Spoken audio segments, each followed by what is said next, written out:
In a landmark case in Scotland, 7 individuals from what was described as one of the country's most heinous child sex abuse rings have been sentenced to life, with the possibility of never being released. The crimes, committed over 7 years in a Glasgow flat known as the Beastie House, involved unspeakable violence and sexual abuse against 3 children under 13. The abusers, Ian Owens, 46, Elaine Lannery, 40, Leslie Williams, 43, Paul Brannan, 42, Scott Forbes, 51, Barry Watson, 48, and John Clark, 49, were found guilty after a grueling 2-month trial at the High Court in Glasgow, ending in November 2023.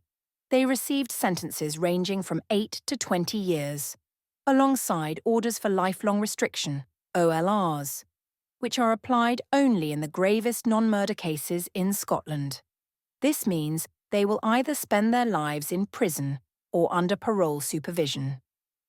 Judge Lord Beckett, who presided over the case, condemned the actions of the group, describing their behaviour as beyond comprehension, even for one accustomed to hearing the worst of human behaviour.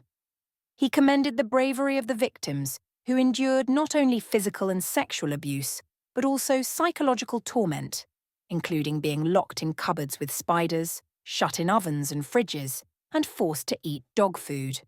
The children were also exposed to drug and alcohol use by the gang. The offences included rape, attempted murder, and various forms of assault, with the children subjected to what was termed rape nights and dance and sex nights. The flat, a known drug den, was a place of unimaginable abuse, according to police reports. The allegations only surfaced in March 2020, despite social services being aware of the children's risk since July 2018. During sentencing, Lord Beckett highlighted the victim impact statements, particularly one child's articulate recounting of her suffering, showcasing both the horror of the abuse and the resilience and humanity of the victims. The sentencing was delayed due to the extensive risk assessments required for OLRs, which confirmed the need for lifelong oversight of these individuals.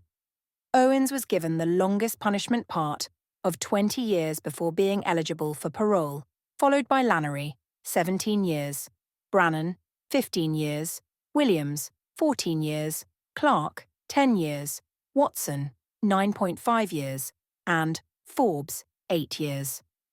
Marianne Gallagher, another involved, was convicted of one assault charge but cleared of others, receiving an admonishment after demonstrating good behaviour over a 12-month deferral period. Detective Inspector Leslie Ann McGee noted the complexity of the investigation, hoping the sentencing would aid the victim's recovery. She encouraged other abuse survivors to come forward. Meanwhile, Glasgow's Child Protection Committee announced a learning review to understand and improve child protection measures. Mary Glasgow from Children first emphasised that no sentence could fully encapsulate the extreme cruelty and horrifying abuse inflicted, urging society not to turn away from such realities. An OLR ensures that after serving the punishment part, individuals are perpetually under parole or back in prison if they reoffend or violate parole conditions, reflecting the severity of their crimes and the risk they pose.